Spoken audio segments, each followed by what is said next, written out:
In the midst of a 10-bagger stock run, a retiring CFO at Manganese X Energy, MN.V, decided to exercise his options and sell his stake in the company, spooking investors and other insiders. CEO Martin Kepman, who hasn't sold a share, reached out to sit down with Equity.Guru's Parry and explain the jam he found his company in, his plan to maintain transparency with the market, and what Tesla's battery day ultimately meant to the battery metals explorer. So in front of me here on the, the way we do interviews now on Zoom is Martin Kepman, CEO of Manganese X, which is MN on your tickers. Martin, we were just talking off camera. We go back a little bit. You were one of the first clients of Equity.Guru back in the day. I remember when we first started this thing, it was the difficult pitch was, hey, I'm going to kick your ass occasionally, but it's going to be good for you. And you were one of the first guys that came on and said, all right, I'm ready for that. I got nothing to hide. So here we are, 4 or 5 years later, and you've gone on a bit of a run. You've been working hard on Manganese X for a long time. I think Battery Day kind of came along and gave everyone a little bit of a reason to have another look at you. But certainly the stock went on a bit of a tear. And then, as sometimes happens in the small cap space, some of your guys turned into weak hands. And started selling on their, let's say, cheaper stock. That's got to hit you between the eyes a little bit when you're in the middle of a run, hey? Well, hitting us, it's a very interesting part because the stock made sense to $1.10 in a very rapid space. And, we have some tremendous investors in Germany, especially in Europe, which hold, I would say, about 50–60% of the stock, and they really believed in us. And look, people had to take some profit taking. They've been waiting 4.5 years to hit this pinnacle, and I don't mind the profit taking, but we had a situation, unfortunately, with our CFO that sort of really hurt the milieu of investors, and I would like to discuss that because sure. I felt that's when things sort of fell apart a little bit. And our CFO, his name is Jacques Arsenault, who I worked with tremendously with over the 4.5 years, as Manganese X. And I'll just give you a little history. We took over this company, it was called Sunset Coal Mining Corp, okay? And it was on a halt trading order, and Jacques was the CFO there. And Jacques had invested large amounts of money into Sunset Coal. And when it went halt trading, temporary halt trading, he was left holding the bag with the money. And we issued him shares to pay for the debt. And another thing is, when we were raising money again, he put in a fair amount of money into our stock, okay? I have tremendous, we worked tremendously together. And then I found out what happened was, I found out on Sunday that he had sold like 700,000 shares without telling us, And look, it's a free world, and he is going to retire right now. He's 64. He's been in the business and the grind for 25, 30 years. He's experienced a lot of companies that failed. And we were an exception, and we were really thriving and doing well. So he decided that he would sell his shares and retire. And he did, And it was sort of like a slap in our face, but I can't blame him for what he did. And I only wish him the best of luck. And as they say in show business, the beat goes on. I think selling your shares is one thing. Usually there are conversations that are had with the company in advance. Hey, I've got to get out of my position here. Can you find a cross? I think the short selling was what really pissed people off. Because, it's legal, but, it's your company. You've got your guys in there. It's like, it's a hard thing to go and short everyone you've been working with. Okay, I just want to clarify something if you don't mind. Sure, okay? Yeah. I'll give you a fast story. I was walking, I'm a walker, and I'm walking like at 6 o'clock in the morning on Sunday morning. And I get all these texts from Germany and everywhere saying, what did your CFO do? He shorted your stock. Yeah. And I called him at 8:30 in the morning, and I said, Jacques, what went on? And because he's French-Canadian, he misread the seeding rule, okay? And he didn't short it. So he modified it Sunday afternoon or Sunday morning, and he did definitely not short it. Oh, okay.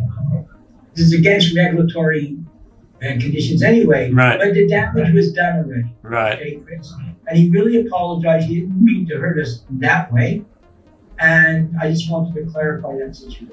Well, that's a good thing to clarify, because, you know, the SETI documents, obviously, if that's the case, they've been filed incorrectly, and it actually makes sense, because right after that, there's another notice for the exact same amount of shares, just as a straight sale. So you've got a situation. That was done on a Sunday, incidentally, because I won't forget that Sunday in many. It'll live on in history. Okay, so, you know, that sucks, but it happens in the junior stock market. Like, it's your job as CEO is you serve at the pleasure of the board. The board sometimes has their own motivations. They don't work necessarily as a unit all the time, especially when you've got a stock that's gone from, what was it, 15 cents to $1.40. From 8 cents to $1.40, and you were 8 cents for a long time. Like, there was no oxygen in your sector for quite a while, and then suddenly you've gone up in multiples. If we take away the big spike to $1.14 and then back down again, you're still moving up. You know, from 8 cents to the end of the spike came down to about 33 cents. You're back up to about 42 now. So, you know, if we take out Jacques' retirement plan, do you think that this actually still looks good if you can get past that little heart attack spike? Absolutely, absolutely. I feel more confident now than ever, because, as I said to you before, I really believe that our stock was really underpriced and undervalued, okay? And basically, we're the only North American company now heading towards commercialization, right? And I just want to say one more thing. I can't say we had a tremendous meeting last Thursday with a very large corporation in Quebec, okay? And also a very large investment government agency in Quebec last week. And they were very, very impressed that we achieved 99.95% purity for an MnSO4 manganese sulfate manganese sulfate, and which is EV compliant, okay? And the whole key is the contaminants on that are very, very low. And they said they haven't seen that many companies achieve that. So we were very, very gratified to hear that. So we're doing a lot of good stuff. You know, we're, as announced 3 4 weeks ago, we're starting a drill program immediately, you know, and then going into 42-101, and then definitely we're going to go into PEA, and we're ready to rock and roll. So, you know, just to play devil's advocate just a little bit longer, I'll let you swivel off the hook in a bit, but so Jacques was obviously the most egregious seller, but you've had some other directors out there that were also taking some profits during that spike. Let me just bring out something, sorry. Yep. The directors aren't getting paid. Yep. Okay, they're not getting paid. Okay, the vice president of exploration, Roger Dodd, is, but our other directors weren't.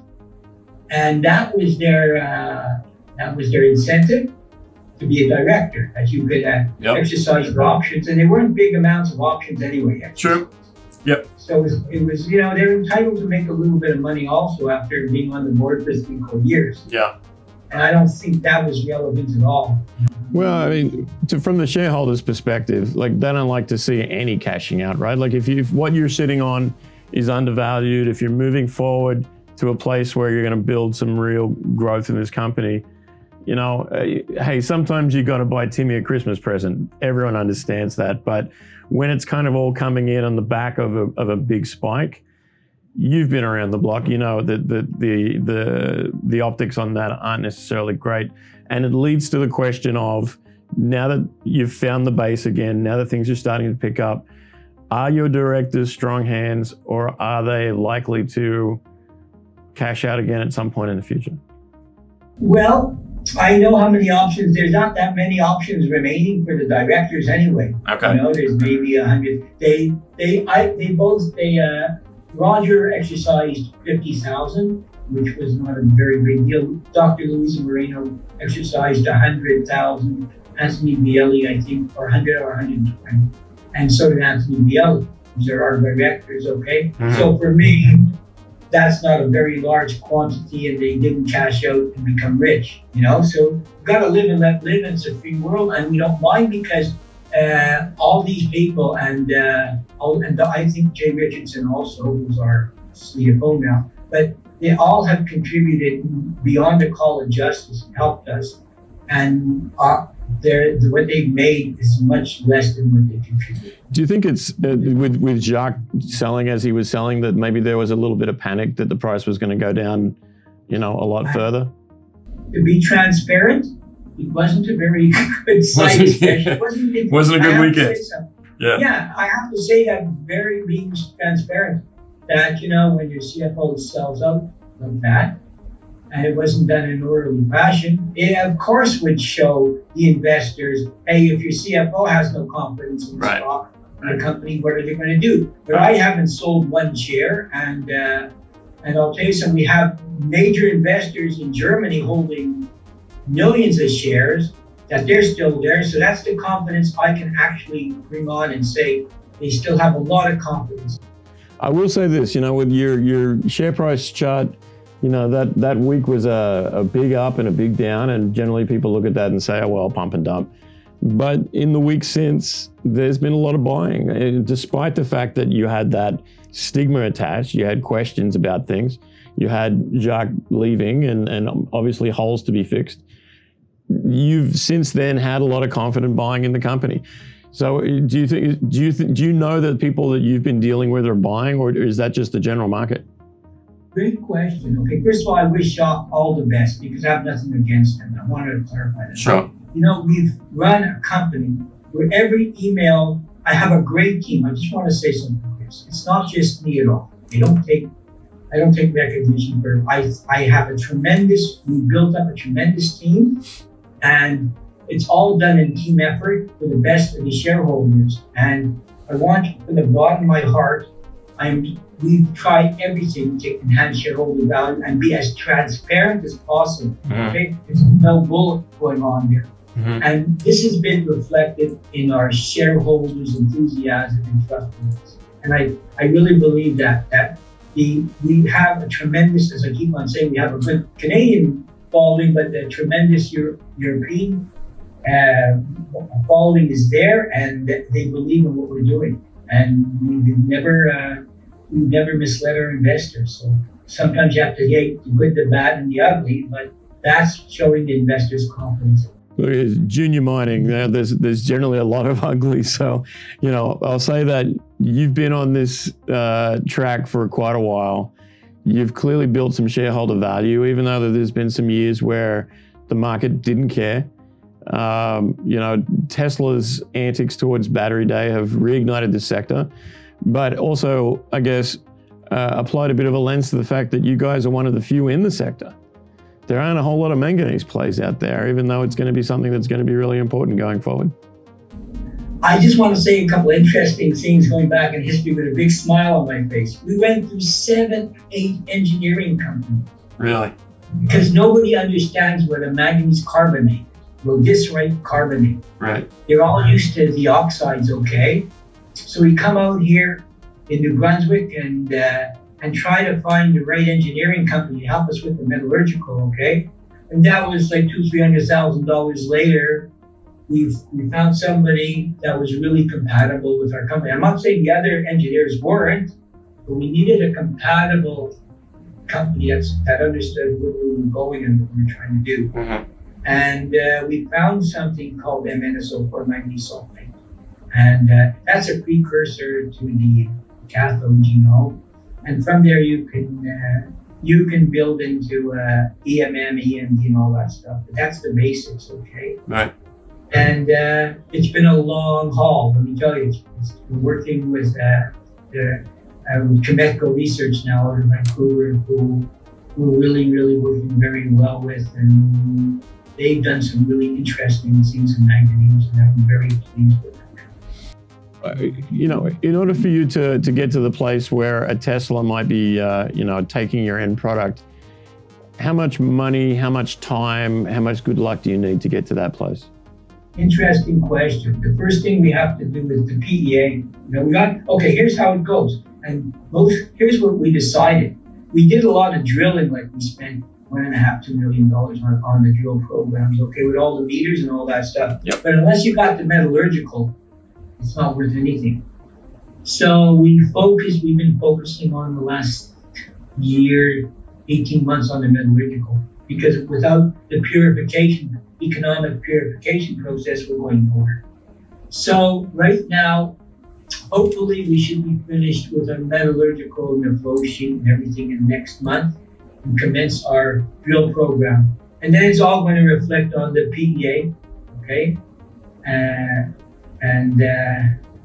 that's where we're going to go. And then from the PEA, we'll go on to do another study to confirm everything, you know, right. An economic study. So that's where we are now. So if everything's going well for you over the next couple of months, like what can investors look forward to in terms of news that would indicate that you're like really banging it home there?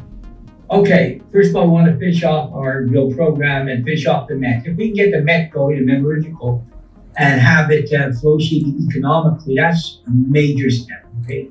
That's a major step. But we also have a US patent, which is very undervalued and underestimated right now.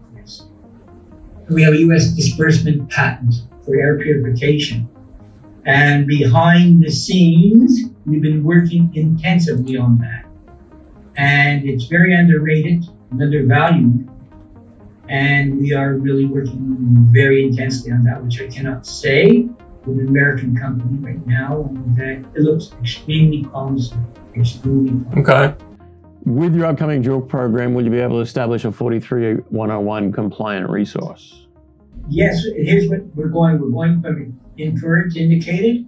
Okay, we're going to do 43101, and again, the metallurgical is going to be combined. And we're following the metallurgical from we did one in summer of the 43101, and we're following all the steps. Okay, great. Do you expect the? What are your expectations for Battery Hill? Like, what is the goal in terms of size and grade? Great point. Okay. So Battery Hill, we're going to be concentrating in one area of the property right now, and we want to produce. Right now we're looking on the drill program to enhance our purity of the manganese. Right now, what percentage of it is, and we want to enhance the distance of it. We want to enhance the tons of it. Okay. Mm-hmm. Sorry, that's where we want to go. We want to enhance the tons and enhance our percentage of manganese. Okay. That's part of that program. I'm sorry to explain it. No problem at all. So, battery day. Okay. Here's the story, because our sweet spot is Moody Hill. I forgot talking to you. I'm tired because I haven't slept in a long time. I forgot Moody Hill. Okay. So we have three areas. And Moody Hill is the one that's Sharp, Moody Hill, and Iron Hill. Okay. And Moody's our sweet spot. We're looking approximately at 10 million tons there. Okay. And that's the best carbonate, manganese carbonate there, where we can really leach it really efficiently and not use too much sulfuric acid. It's the best. But we're not discounting the other areas, okay? But that's going to be our sweet spot. And we're looking to do 20,000 tons a year to start with, you know? So that's what our plans are. And we're also going to do something very interesting. We're going to go into a modular, we're going to have to do a pilot project. But there's something now, most gold mines and other big mining companies are going into modular. That's the new thing. Instead of having to spend so much money opening up a mine, we're going to take a little section, a small section called modular, and build upon that. That's how it's going to go. So that's where our plans are, but it all comes down to the economic assessment, you know. So the idea is, instead of having to raise many hundreds of millions of dollars to get a massive dig, you're just pulling enough out of the ground to start making revenue and build out from there. Let's get the PEA under control, okay? Yeah. Let's see it's feasible, then we'll go into the economic assessment, and then we'll rock and roll with that. And then probably, if it's all good, somebody else is going to come in, because don't forget, there's a lot of Canadian right now. We've been talking with some Canadian lithium-ion battery companies that are going into it now, and they want Canadian manganese. Okay, they want Canadian manganese. Matter of fact, we had many discussions in the University of Montreal.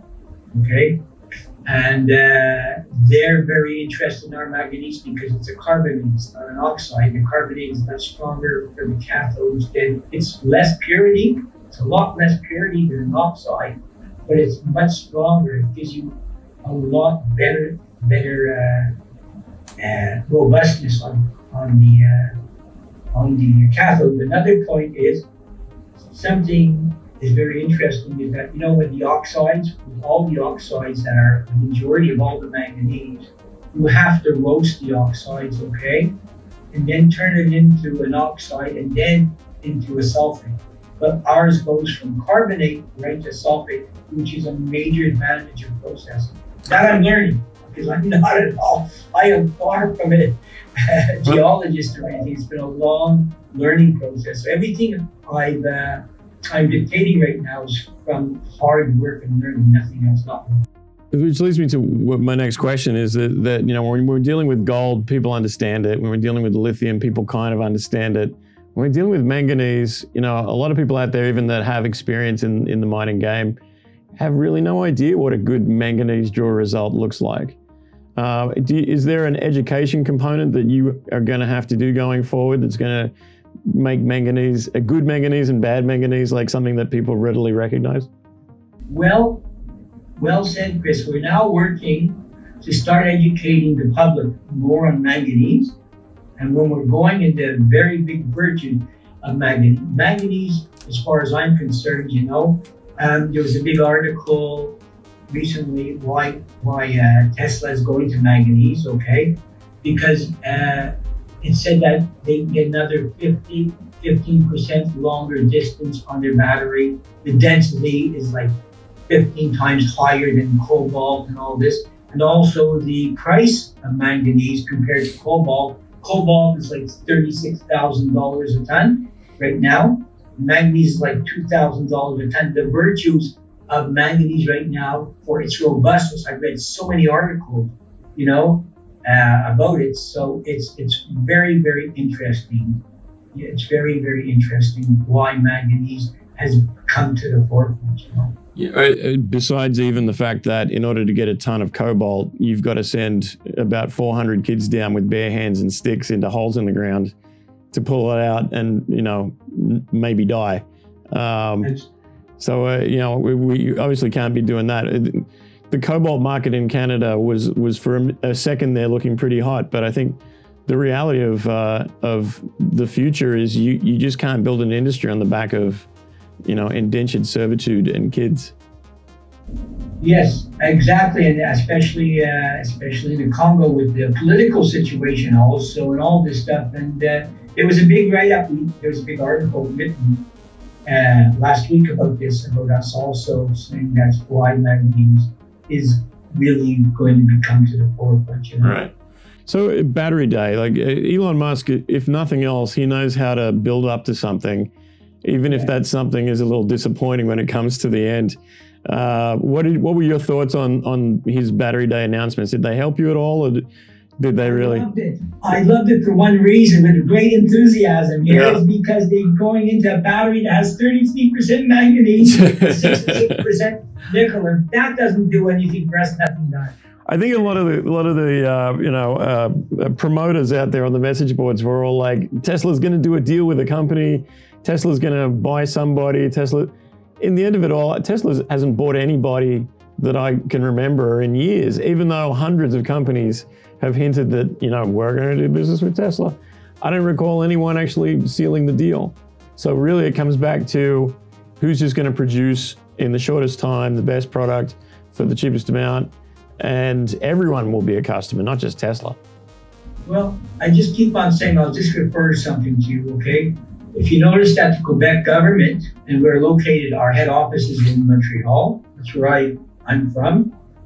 I don't know if you're aware of it, like they just put in an initiative last week where they put in, I think, $10 billion into an initiative where they want to manufacture lithium-ion batteries, okay? Mm-hmm. So that's a fact. And they, of course, will want to purchase manganese, most likely from a Quebec province. But if we're the only game in town, we've already been approached by a couple other people in Canada trying to produce some batteries. They want the Canadian manganese factor involved, you know, and even in the States with the ORAC, you know, they want to produce North American minerals, you know, and manganese is one of the 6 critical elements that the U.S. have singled out the ORAC as being really critical. So what I'm saying is we're at the right spot at the right time, and there are companies now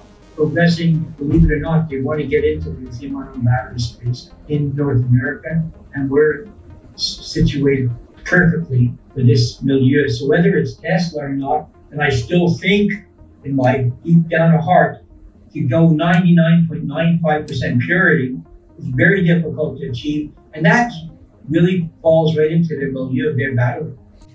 So Midterm battery.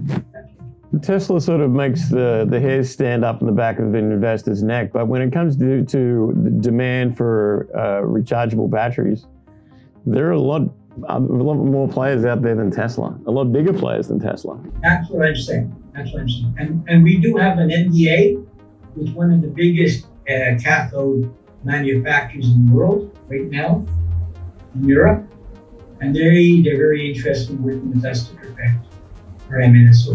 And that's, I can't mention who because of course we have a confidentiality act. Sure. But it's definitely we've had an NDA for the last 2 years or so. So we're getting closer. You know, there's a lot of interest, and people want to help us to get this going because it's going to help the world. It's going to help the world. You know, you mentioned you're the only game in town. Like if you can stand this thing up and get to a place where it's close to, even if not producing, I imagine that you become a real takeover target because no one wants to buy on the open market if they can secure the supply. Well, put it this way: we put the blood, sweat, and tears in already. Yeah. I don't know how far away we are, but we're closer now than we've ever been before, you know, and, you know, it would be very good for the Canadian government and everybody else to be able to get a producer of MN.V in Canada. It would be really a feather in our caps to help, because they don't want to be reliable on all the imports, you know, from China, Gabon, everywhere else. And who knows what's going to go on with China with their imports and the, you know, holding back and doing this and doing that. So we're just hoping that we just want to continue and get that end product economically feasible, and then we'll let the cards fall. I'm not really looking at the present moment for anything spectacular. Let's get that product, let's make it economical, and people will come. You know, what did they say? Build a ballpark and they'll play, or something like that. I mean, my quotes. That's the way for it. So when your stock goes from 8 cents to $1.40, in the back of your mind, just quietly between you and you, do you start thinking about what your boat's going to look like? No. Can I just tell you something? I want to say something very interesting. Okay. Yeah. I've been working as a consultant like for 40 years. Okay. Money has been always second. I know you're going to say I'm bull, but this is the truth. My salary and our burn rate are very, very low. I started off very low salary. My salary is still low. I don't believe in taking the money out of the company. I believe in leaving it there, and I believe that if you're not money orientated, the money will come. If you're very if you're, you know, you want to go after the money and not care about the investors, that's when you get hit. So look, I'm 70, in my 70s. I'm still working. I'm happy. I want to tell you something. I drive a 2011 Toyota Corolla. That's what I drive. Yeah, and I love it. And I live a very nice life. I live out in the country here, and I'm happy. Money is secondary to me, and especially with all the people around us, it's helpful, but it's not the end all to be all. So, well, you know what? I would say that if what you just said wasn't true, you'd have been selling with Jacques. So I can say that you're still in there with the retail investors, and that's a strong sign.